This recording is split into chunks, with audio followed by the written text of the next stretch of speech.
எப்பா ₹1 ₹1 தேங்காய் இறங்கி வந்துகிட்டே இருக்கப்பா. வருதுப்பா எப்பா என்ன பாலிசியில் இருக்குப்பா காய். எப்பா இந்த மருந்துக்கு செலவு வெறும் ₹1 தானப்பா. இனிப்புப்பா குடிச்சுட்டே இருக்கலாம் போலப்பா. யானை வராது, குரங்கு வராது, அணில் வராது, கண்டாமிருக வண்டு, பூச்சி, எலி ஒண்ணுமே வராது. பாருங்க நானே இப்போ சாப்பிட்டு காமிக்கிறேன். இது ஃபுல்லா போட்டு கை போட்டு மிக்ஸ் பண்ணுங்க, ஒன்றும் பிரச்சனை இல்லை. எனக்கு ஒரு வரப்பிரசாதம் மாற நமக்கு எஸ்பிசி காரங்க ஒரு ஐடியா கொடுத்தாங்க. இந்த மருந்தை எப்படி தயார் பண்றாங்கன்னு பார்ப்போம்ப்பா.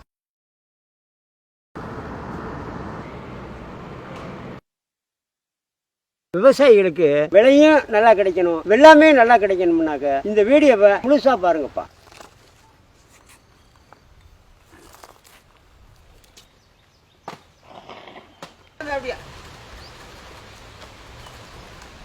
வருதுப்பா எப்பா என்ன பாலிசியில் இருக்குப்பா காய்.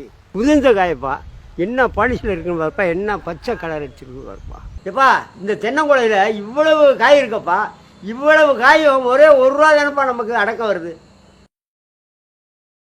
இப்போ இதில் எத்தனை காய்ங்கிறத நம்ம என்ன போகிறோம்ப்பா.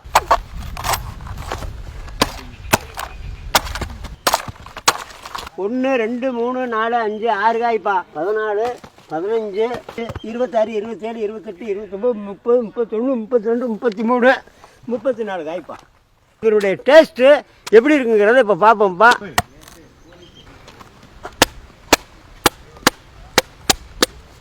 இது கொஞ்சம் பருப்பாக இருக்குப்பா, பாதி பருப்பாக இருக்குப்பா.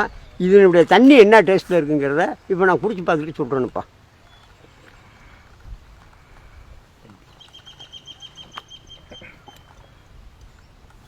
இனிப்புப்பா குடிச்சுக்கிட்டே இருக்கலாம் போலப்பா. வழக்கியாக இருந்தால் தானப்பா இனிப்பு கூடுதலான இனிப்பு இருக்குமாப்பா. ஆனால் இது பருப்புலேயே அவ்வளவு இனிப்பு நல்லா ருசியாக இருக்கப்பா. இளநியை இறங்கி காமிச்சாச்சு, அதோட எண்ணிக்கையும் பார்த்தாச்சு, அதோட சைஸு பெருசாக இருக்கிறதையும் பார்த்தாச்சு. ஆனால் அதனுடைய டேஸ்ட்டையும் வெட்டி சாப்பிட்டும் பார்த்தாச்சுப்பா. இது எப்படி இப்படியெல்லாம் வந்துச்சுங்கிறத அதை நான் செஞ்சு காமிக்கிறேன்ப்பா. வாங்கப்பா போய் பார்க்கலாம்ப்பா. எப்பா தென்னை மரத்து வேர்லேருந்து ஒரு 1.5 அடி தள்ளி வந்து ஒரு 3/4 அடி பறிச்சோம்னாக்க ஒரு வேர் வரும்ப்பா. இந்த பறிக்கிறேன்ப்பா. இதுதான்ப்பா பென்சில் வேர். இந்த பென்சில் வேரை நல்லா சீவி விட்டுக்கணும்ப்பா. இந்த மருந்தை எப்படி பயன்படுத்துறங்கிறத கணேஷ் சார் சொல்லுவார், அவர்கிட்ட கேட்டு தெரிஞ்சுக்கிறோம். ஓகே, இதுதான் எஸ்பிசி ஹோமியோ அக்ரோ கேர். இது வந்து 1 லிட்டர் தண்ணியில நம்ம 2 கிராம் மாத்திரை தான் மிக்ஸ் பண்ணணும். இப்போ 1 கிராம் மாத்திரைனா 50 குளோபியூல்ஸ் வரும். அப்போ நம்ம 100 குளோபியூல்ஸ் மிக்ஸ் பண்ணணும் 1 லிட்டர் தண்ணியில. அப்போ 1 லிட்டர் தண்ணியில இது மிக்ஸ் பண்ணி 1 லிட்டர் தண்ணி வந்து நமக்கு 3 தென்னை மரத்துக்கு யூஸ் பண்ணலாம். இப்போ நம்ம பார்ப்போம் எப்படி மிக்ஸ் பண்ணி இது யூஸ் பண்ணுறோம். இப்போ நாம் இதை கவுண்ட் பண்ணலாம். நமக்கு இதில் ஒரு 100 குளோபியூல்ஸ் தேவை. இந்த 1 லிட்டர் தண்ணி வச்சிருக்கு. 1 லிட்டர் தண்ணியில் இது ஃபுல்லாக போட்டு நமக்கு நல்லா மிக்ஸ் பண்ணிக்கலாம். கை போட்டு மிக்ஸ் பண்ணுங்க, ஒன்றும் பிரச்சனை இல்லை. நல்லா மிக்ஸ் பண்ணுங்க. நல்லா பண்ணுறேன்.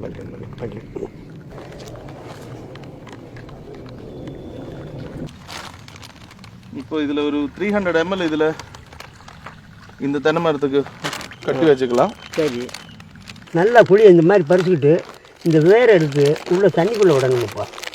தண்ணிக்குள்ளே இப்படி விட்டு இதை வந்து நல்லா இதை லீக்காக விடாமல் இந்த தண்ணி குடிச்சிட்டே இருக்கணும். அது இருக்குல்ல, இப்படி வேரில் போயிடணும். மருந்தை கட்டியாச்சுப்பா. இது இப்போ மண்ணை தட்டி விட்டுருவோம்ப்பா. எப்பா இந்த மருந்துக்கு செலவு வெறும் ₹1 தானப்பா.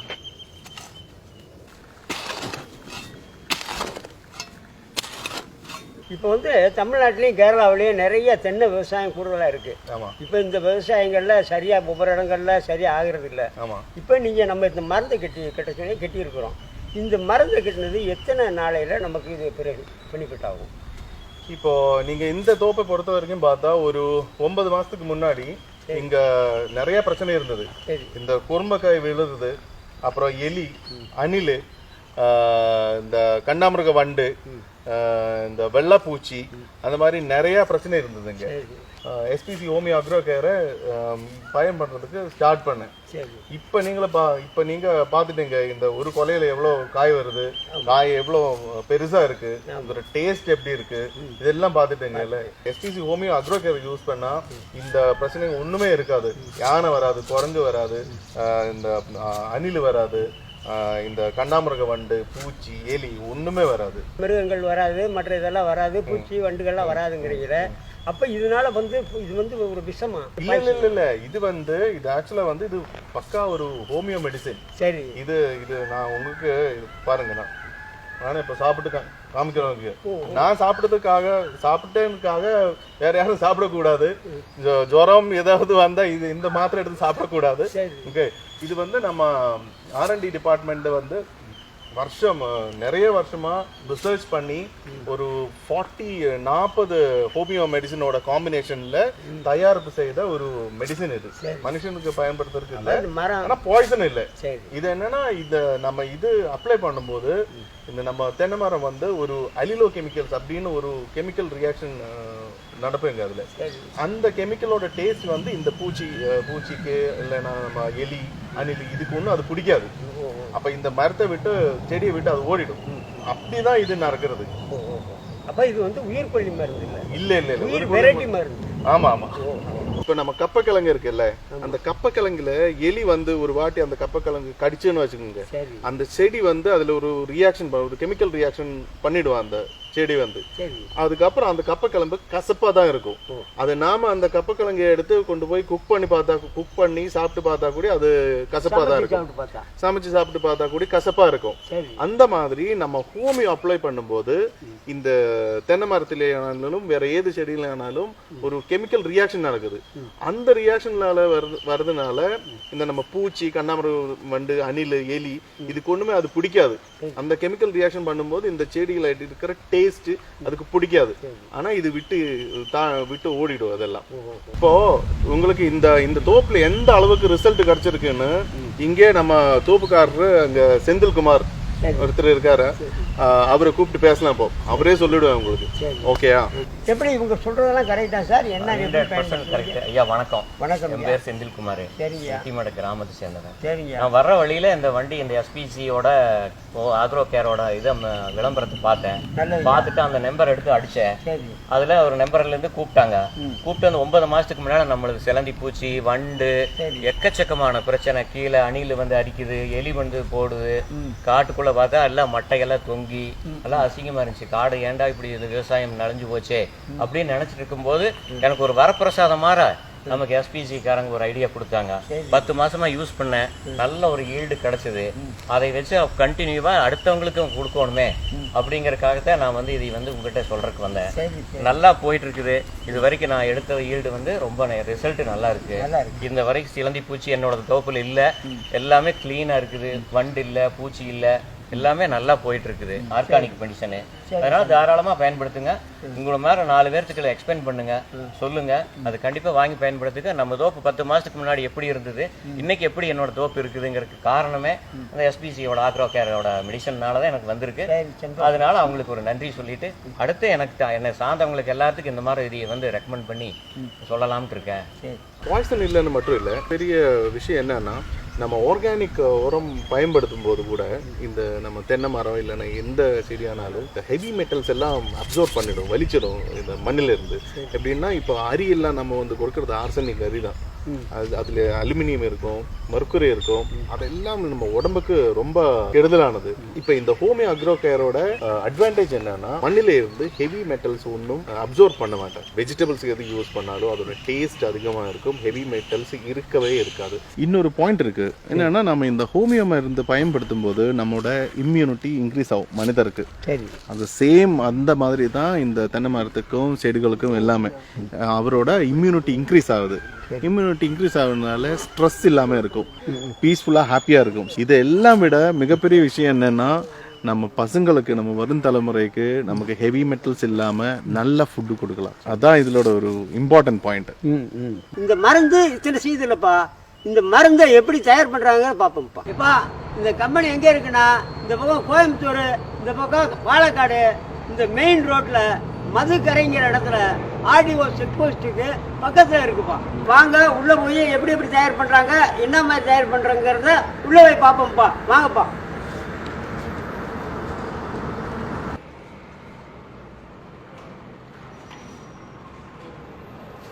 இவ்வளவு போட்டல்ஸ் அடிக்க வச்சுருக்கீங்களே, இப்போ இதிலிருந்தே நம்ம மெடிசன் தயார் பண்ணுறதா? ஆமாம், நான் முன்னாடி சொன்ன மாதிரி நம்ம R&D department years of research பண்ணி வருஷங்களோളം ரிசர்ச் பண்ணி இந்த அளவு இதில் ஒரு 40 மெடிசனோட காம்பினேஷன் இருக்கும். இவ்வளோ மெடிசனோட காம்பினேஷன் தான் நம்ம SPC ஹோமியோ அக்ரோ கேரில் வர்றது. அதனால தான் இதுக்கு இந்த அளவுக்கு ரிசல்ட் கிடைக்கிறது. இது என்னங்க கடல் சிப்பி மாதிரி தெரியுது, இதை மலை மாதிரி கும்பிட்டு வச்சுருக்கீங்க. இது என்ன யூஸ்க்காக பயன்படுத்துறீங்க? இது வந்து கடல் சிற்பி தான். நமக்கு என்னன்னா, நமக்கு pH பூஸ்டர் அப்படின்னு ஒரு ப்ராடக்ட் இருக்குது. இது எதுக்கு தேவைப்படும்னா, நம்ம மண்ணோட pH வேல்யூ வந்து 0லேருந்து 14 வரைக்கும் தான் கவுண்ட். அதில் 7 தான் நியூட்ரல். இப்போ நார்மலாக இப்போ மழை பெஞ்சிருச்சுன்னா, இது மழை ரெயின் வாட்டருக்கு இந்த pH வேல்யூ வந்து 5.5 தான். அப்போ விவசாயிங்க என்ன பண்ணோம்னா, இந்த மண்ணில் நம்ம சுண்ணாம்பு பவுடர் இருக்குல்ல, சுண்ணாம்பு பவுடரு போட்டுடும். சுண்ணாம்பு பவுடர் போட்டோம்னா அது வந்து pH வேல்யூ டைரெக்டாக 9ல் போயிடும். இது விவசாயத்துக்கு கரெக்ட் இல்லை அது. அப்போ நம்ம இந்த ப்ராடக்ட் வந்து நம்ம இதில் கால்சியம் கண்டென்ட் அதிகமாக இருக்கிறது.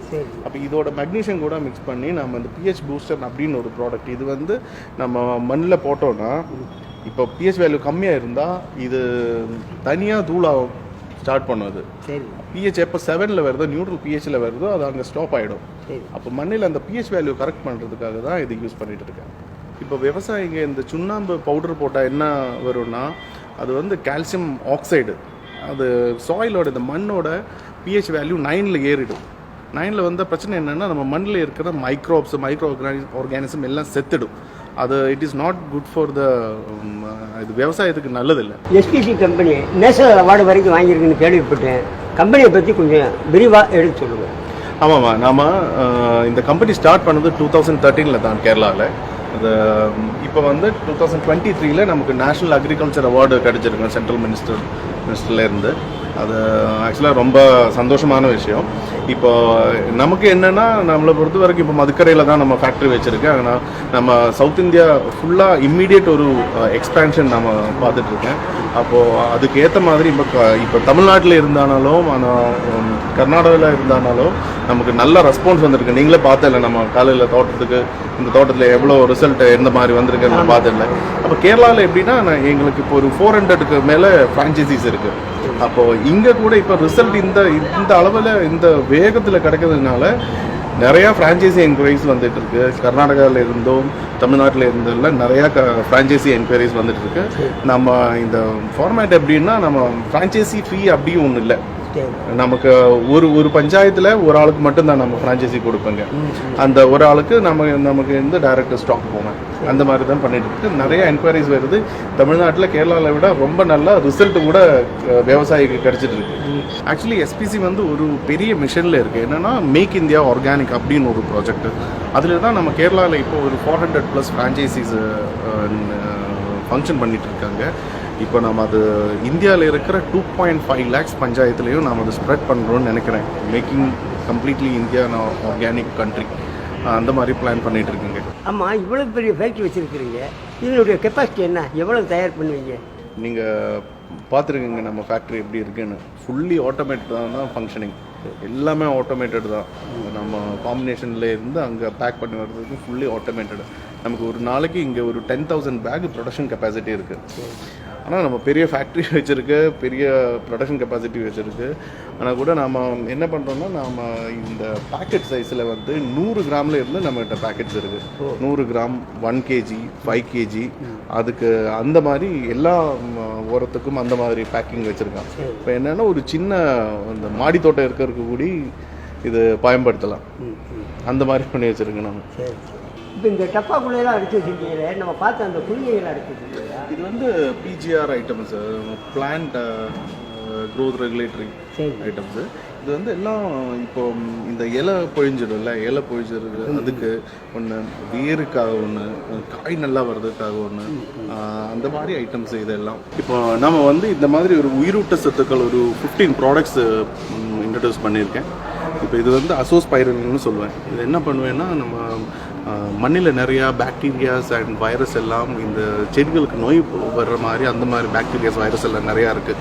இப்போ அதையெல்லாம் மண்ணில் இருந்தே திருப்பி அட்டாக் பண்ணி கில் பண்ணுற மாதிரி இருக்கிற ஒரு பாக்டீரியாஸ் தான் இதில் நம்ம பண்ணியிருக்கோம். இந்த மாதிரி 15 ப்ராடக்ட்ஸ் இருக்குது. இது கூட நல்ல ரிசல்ட் தான் நமக்கு வந்துட்டுருக்கு.